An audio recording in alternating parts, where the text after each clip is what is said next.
Alright, so I'm going to be doing 2 videos, and the subject of them is what Dark Horse could do with the Avatar franchise now that they have it under their control. Now, first and foremost, yes, I know the first 2 episodes of Legend of Korra are leaked online, but I don't want to watch it and spoil myself before the actual air date on April 14th. I'll review it then. I want to support the opening, basically. But anyway, and yes, I do intend to review the Avatar: The Promise Book 1, but not for a bit. I've started reading it, but I'm not done with it, and I haven't had time to finish it. But anyway, part 1 is basically going to be about what it is. It's going to be about what they could do with the characters themselves. What I mean is that Dark Horse, now that they have the Last Airbender title under them, they could do so much. And one thing I want them to do is do origin miniseries about some of the characters that we really wanted to know about. First and foremost, guys, I want a miniseries on Iroh.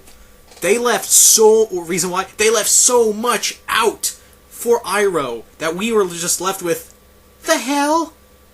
Don't just throw that in our lap and leave it. Good example. When he saw Roku's dragon and Aang in their spirit forms, he saw them fly by while he was being taken to Ba Sing Se. And the other time is like when Zhao said, "Oh yeah, we all know about your mystical trip to the spirit world." I want to know about that. I want to know about the origins, and I want to know what made. And it's been alluded to throughout the Avatar series that he was this cold and cold and ruthless general. But the death of his son, Liu Ten, kind of changed him. I really want to know, what was he like before that? Well, I wouldn't say, actually, I take it back. He wasn't really ruthless, but he was a general, but what changed him after his son's death, and how far did he go to try to bring his son back? Also, I want to know, who was he married to? You know, you gotta have a mother to have a son, or was Liu Ten adopted? You know, these are stuff I want to know, and Iroh's the first and foremost candidate for an origin story. Now, this is probably all of the origins are. I'd want them as miniseries because I really think if you just did it as a one shot, you just throw everything like really cramped in one cramped one shot, and that wouldn't fly well with me. I'd say about all these miniseries, about 5 to 6 parts, 5 to 6 part miniseries, and basically try to get out all the origin at once. So. Yeah, most definitely this. Iroh is I want to know more about Iroh because it's basically said if you've ever seen like the special edition of the Avatar episodes where there's little pop-up facts, it said that one of them, Iroh, basically saved these 2 dragons from their death. You know, the 2 dragons that taught Zuko and Aang the dancing dragons move. He basically rescued them and hid them away. In fact, that's even said in the episode. It's not even the pop-ups, but he basically came and said, yeah, I saved these 2 dragons, and this is how I did it. So, anyway, moving on now to Ozai. Now, yes, I would definitely love to see a mini-series regarding an Ozai origin mini-series. I really want to know what kind of childhood Ozai had that drove him to becoming a man to a tyrant. Ozai, I want to know, because, you know, him and Iroh, and his older brother Iroh, they kind of allude to in the series that they didn't have the best brotherhood, so I really want to see what was it like for Iroh and Ozai to grow up as kids, and also you could probably explain, this would also be a good way to also introduce Ursa and her origin a bit. You could do a bit of origin with Ursa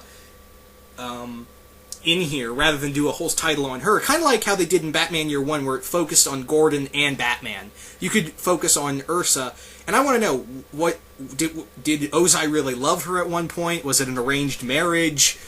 What was their relationship like? That kind of stuff. And, you know, what drove Ozai to becoming, you know, such a monster? I really want to know, like, how much did he hate his father, Azulon?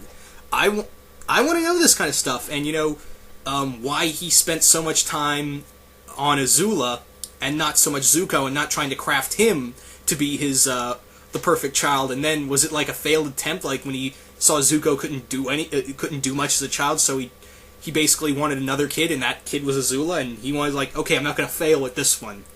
I want to know what kind of family, what kind of royally fucked up family Ozai basically created. And even I want to see him basically ascending to the throne. I want to see him, what kind of ruthless stuff he did as Prince Ozai. I want to see this stuff. And, you know, I'm pretty sure a lot of you guys have too. But anyway, let's move on to the next character. And that's Hakoda. Yes, I would love to see an origin story based around Sokka and Katara's father.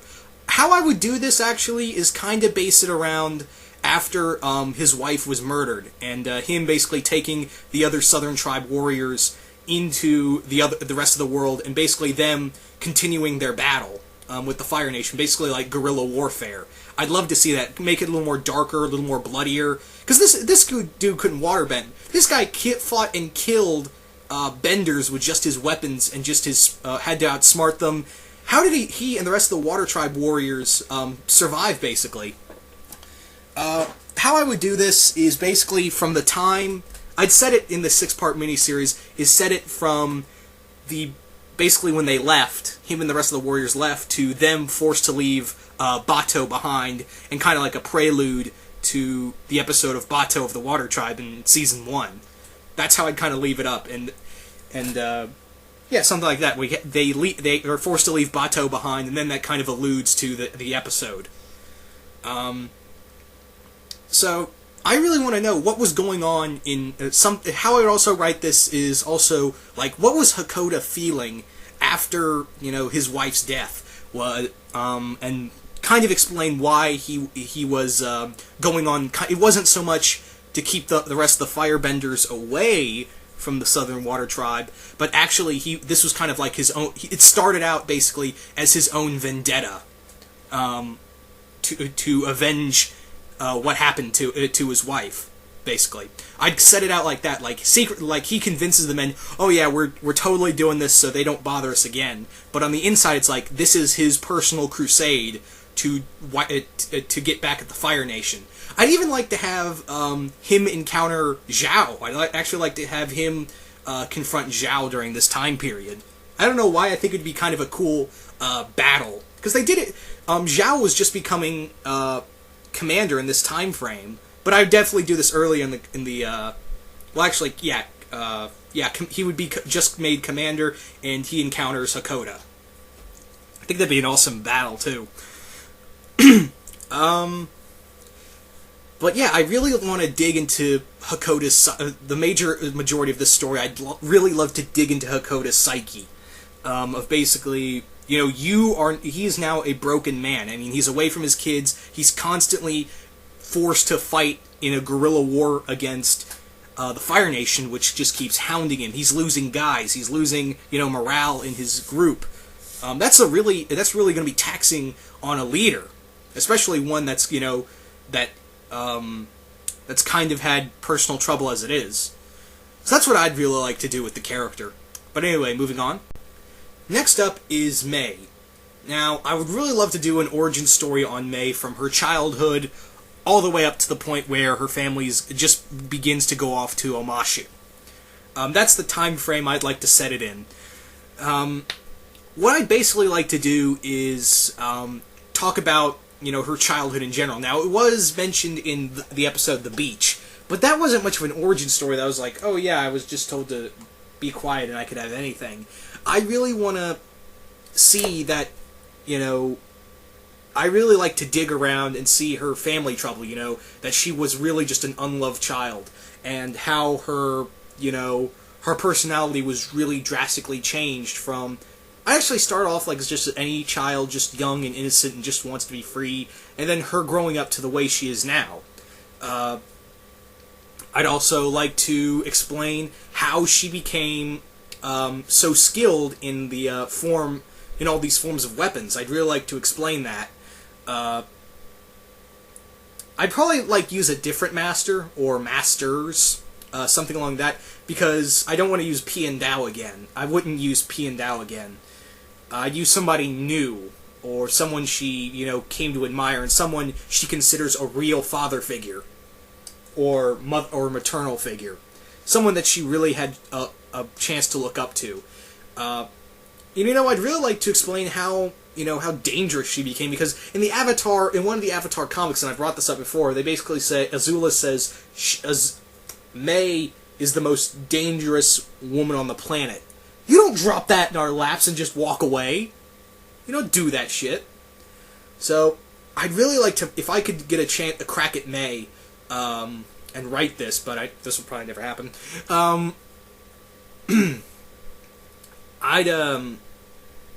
I'd really like to play up on just her psyche and how messed up her family was in that time frame. I'd also like to have her, growing up in this, high society family and she's still treated like crap by people by the other girls in the Fire Nation Academy. She's, even Azula's basically mentally wearing her down. I'd even like to play with a lot of her love affection for Zuko, and how she felt when he was sent off on his exile. So, something along those lines, most definitely, because May would just seem like an interesting character to write. There's so much darkness to her that has really been enticing, because I really want to know, what child has such a fascination with knives and throwing darts and anything else she can keep under her clothes? Giggity, just kidding. But yeah, moving on to the next Fire Nation girl, and that would be Ty Lee. Now, again, they were kind of alluded to her origin, that she ran away from her family because she had 7 other sisters that looked exactly like her, and she didn't want to be identical. I'd really like to dig into that, like how she basically she felt, part of a match set, and how she basically escaped her family, and what kind of family she had. Like, what was it like I think they said in one episode that her father was a very powerful Fire Nation general, something like that. I can't remember. I would definitely also like to explain how she met the circus, and how she learned to be able to block chakras. Was that taught to her? Was that something she learned by herself to defend herself as a form of self-defense? And her flexibility. Now, the flexibility would be actually, that's something kind of genetic, or with something to do with bone structure. But I think it would be kind of cool to have someone from the circus to teach her how to bend in certain ways, and how to be so acrobatic. Keep up that athleticism. But yeah, definitely, I think I would actually have the whole chi blocking thing kind of like it's taught by someone else again at the circus. I think I would also throw in she became kind of like how Nightwing was with the circus. The first story arc of Nightwing, where he was traveling around with the circus. I kind of have her be also the Ty Lee be the circus's protector. Definitely that. Something along those lines, like rogue benders, or people from or pirates, or any kind of other rogues that the circus encounters. Ty Lee's like the first one on the job to basically stop them, or basically put them down and be on her merry way. So yeah, that's pretty much how I would do the origin in a nutshell. Next up is Jet. I would love to see an origin story revolve around Jet. There was so much to his character that they explained, but I feel like they didn't explain well enough. What I mean is, Jet talks about how the Fire Nation murdered his parents, and we find out in a flashback that it was pretty much the Rough Riders who destroyed them, who pretty much killed his parents. in one of the flashbacks, because we see the leader of the Rough Rhinos, Colonel Monkey, or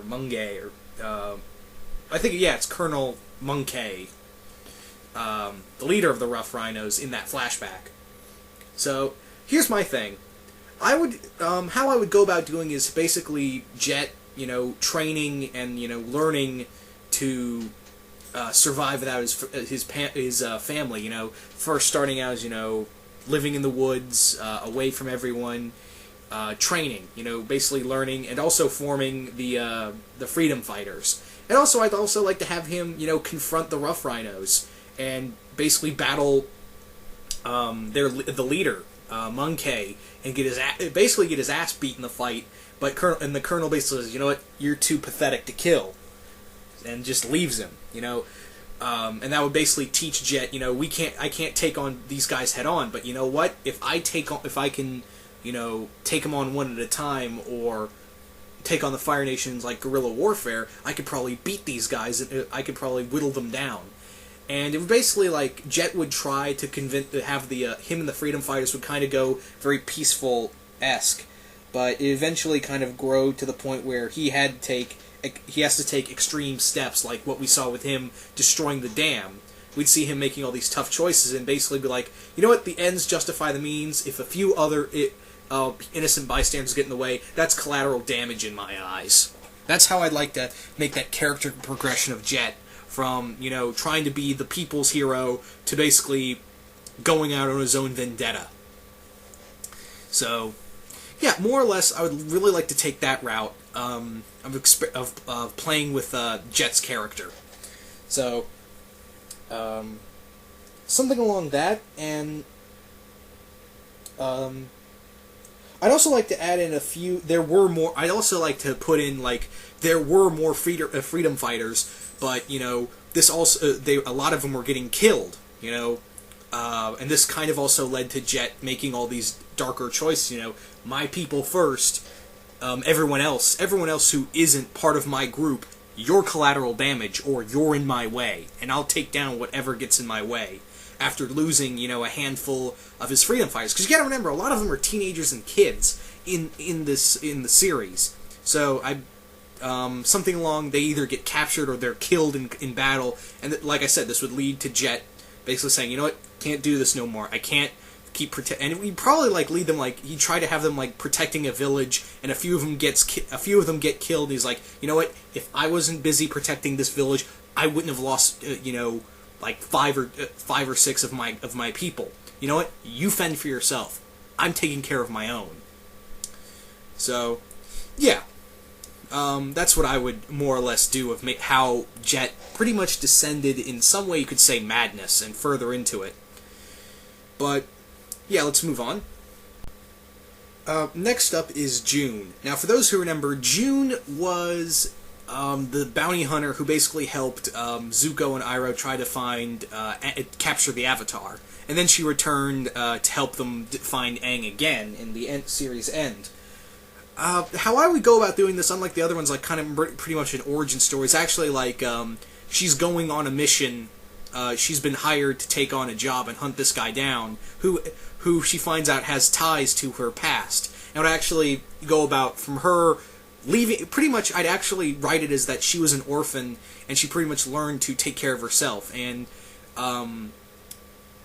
she was with another person who had ties and pretty much helped her how to become a bounty hunter and not, living off the streets to, living off, hunting down and sometimes killing people. Because basically, how I'd have her, kind of the Boba Fett of the, how I'd write her is pretty much like the Boba Fett of the Four Nations.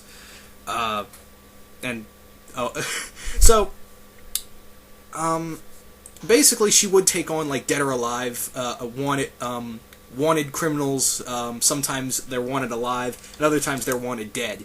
I'd actually have her, working for, throughout this story of her hunting down this guy, of her basically confronting her origins, as well as, taking on, hunting down this foe, or even foes. I'd even, have her, even write it so it pretty much has ties to the criminal underworld, pretty much triads. I'd actually, instead of mobs, I would write them as triads, because this does have a lot of Chinese, Korean, and Japanese feel to it, and that's how I'd write it. Is instead of like they're called mobsters, they're members of triads. So I'd have her working for this leader of a triad, and basically like, you know this guy, you have history with this person, hunt him down, take him out. And through this story, she'd basically be looking back at her origin, as well as, pretty much confronting it, so to speak. So that's what I would... I'd also have it, like, write in how she met her Shirshu, that giant mole wolf thing that we've all seen. And basically how she, tamed it and made it, and basically used it as her pet, how it became her pet. So, moving on. Up next is Piandao, the Sokka's master.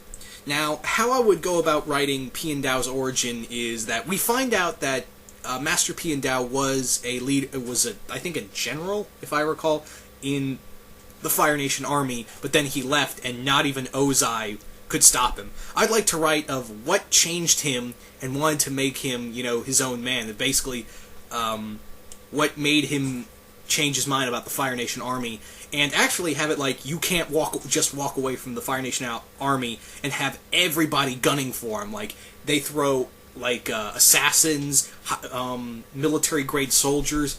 Hell, I'd even, for the hell of it, I'd even throw Combustion Man in there and have him try to... The Ozai sends him, like, you know what? There's a guy I want you to take out. That would be an awesome fight, Piandao and Combustion Man going head to head.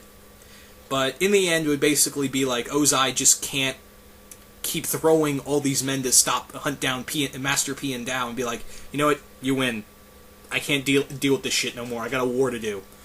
If you want to, just stay the hell out of my way,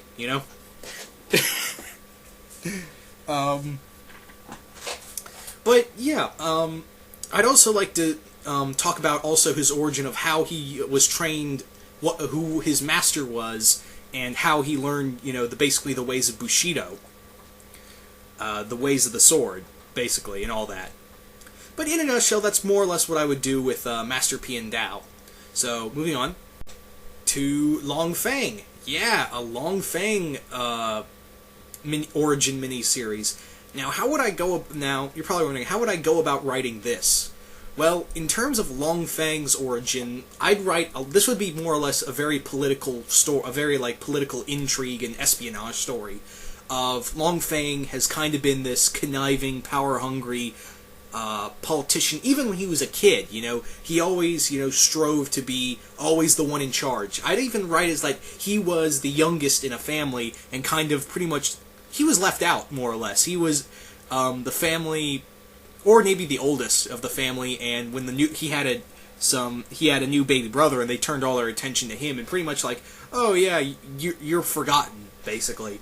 And basically he would feel like he needs power to make himself feel big. And I would write it, that would be more or less his childhood, and him growing up to be this very conniving and very savage politician. And him basically becoming the, getting the spot of the Earth King's advisor. I'd also like to write how he became in charge of the Dai Li. I'd really like to take a stab at that. But you're probably wondering, well, that would be, all this political intrigue would be kind of boring, wouldn't it? Especially if you're going to do it for 6 issues. Well, how I would do it is him using the Dai Li as his own personal hitman. Like, there's a group, there's another group of politicians that are kind of like, oh, well, Long Feng is kind of not what the Earth King needs. We need somebody else we just don't trust him, and he could be a real danger. So it'd be kind of like he basically gets the Dai Li to, hunt them down, capture them, kill them. Kind of like him solidifying his power, and even, going as far as even ruining their names, basically dragging their names through the mud, coming up with these outrageous stories, and basically driving them to the point of either resigning, and if they don't, make them disappear. But yeah, I think it would be kind of interesting. This is why I think you could contain that kind of story in 6 issues, because if you drag it out any longer, it would be kind of boring. It would be kind of like just a lot of talking and word bubbles. But if you had Long Feng actually, behind the scene, behind the whole kingdom, behind the whole scene, tongue-tied, behind the curtains, and calling the shots, as well as sometimes getting his hands dirty, because we do know that he is an earthbender, but how good of an earthbender remains to be seen. So, yeah, this would basically be him backstabbing, lying, cheating his way up to power to the point of becoming... I'd actually have it like at the end of the book, he becomes the the Earth King's advisor. And keep in mind, the Earth King was pretty young, so I'd say Long Feng becomes the new Earth King's advisor after the other... Because the original one would be sick and he's dying, and he leaves the Long Feng in the charge of his son, and that would be the Earth King we've seen before. We've seen in the series. So at the end of the series, the kid would be like, at the end of the book, he'd be like about 10, and Long Feng would be like, "Oh yeah, I'll serve you loyally," and then be like, "One day I'm going to be sitting on that throne." So, yeah, that's how I'd do it. But next up is Jeong Jeong. Yeah, the Fire Nation general who turned against who basically was the deserter.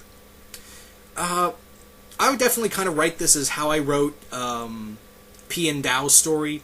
Jeong Jeong's story would more or less be that, but him, instead of trying to him facing any opponent that the Fire Lord threw at him, he'd be like, him and his other his followers would be just basically on the run, and they're being hunted constantly, and because Jeong Jeong no longer wants to fight, rather than Piandao, who kind of in that origin story that I would write, Piandao wouldn't run and hide. Piandao would actually take out his sword and actually whip some ass. But Jeong Jeong became a pacifist in the story, and I'd really like to capture that. Like him and his followers are trying to hide out, and as a last ditch, he'd fight back. I'd even put Zhao at the beginning story. He is the first one to be charged as hunting down Jeong Jeong, because as we know, Zhao was Jeong Jeong's student, in terms of firebending. And I would also write it like how Zhao became so why he wanted to be obsessed with flame. Tongue-tied again. Excuse me. How I would write it is Jeong Jeong and Zhao's student-master relationship, and how it kind of deteriorated when Zhao wanted to basically use this for power, and Jeong Jeong would be like, "No, we gotta, fire is a very powerful element. You have to learn to control it." And Zhao would be like, "No, fire is, that's the power of this is pure power. We gotta, you can basically control, if you can control it, you can make others bow to your will." And this would be kind of like, they were friends. Zhao and Jeong Jeong were close allies, but then it would be kind of like the Obi-Wan and Anakin Skywalker kind of deal. And then towards the end, they would have one big battle, kind of like how we saw in that episode, The Deserter, where Zhao and Jeong Jeong battled. Well, it was brief, though. But anyway, speaking of Zhao, yeah, a Zhao origin miniseries. How I would go about doing this story is similar to how I would write the Long Feng story. Zhao, how I'd write it is him first starting out in the Fire Nation military as just a private, and I'd also like to explain how he found the secret library. How he was. How I would write is that his troops, he and his battalion. He was a private at the time. The group he was on, the brigade he was signed on for, they get lost in the desert after a failed attack on Ba Sing Se, and he gets lost. He gets stranded away from his group, and they're all separated. They're defeated. They don't know where to go, and Zhao gets lost. But however, one of what is that owl's name? the giant owl, the guardian of the library, one of his knowledge seekers discovers Zhao passed out in the ground, in the sand, takes him back to the library, and he's kind of given shelter there. But in the meantime, he decides, you know what, if I bet I could find some stuff in here, and basically help me get higher in the ranks and eventually become like one of the Fire Lord's greatest assets, basically one of his greatest warriors. Kind of have it that kind of story, and him escaping at the last second from the giant owl spirit. Oh, now I remember the owl's name. The owl's name was Wang Shitong. Him escaping, finding his way back to the Fire Nation, and using kind of the knowledge that he learned in that library to help him get higher in the ranks. He learns all these different strategies from from all these books of old Fire Nation war strategies that have been kind of forgotten, or they're just kind of they're abandoned ideas. And he'd basically use them or even reinvent them to new war standards. So that's how I would go about taking on Zhao's story. And again, I would also explain his falling from grace, because I'd actually write him like he wants to fight for the Fire Nation, but then it gradually turns into, I just want to fight for myself and just kill people and become the Fire Lord's greatest warrior. And that kind of like how that student-master partnership between him and Jeong Jeong would deteriorate. So, anyway, that's how I would write about the miniseries. Stay tuned for part 2 for miniseries and ongoings that I would really like to see within the Avatar universe. So, yeah.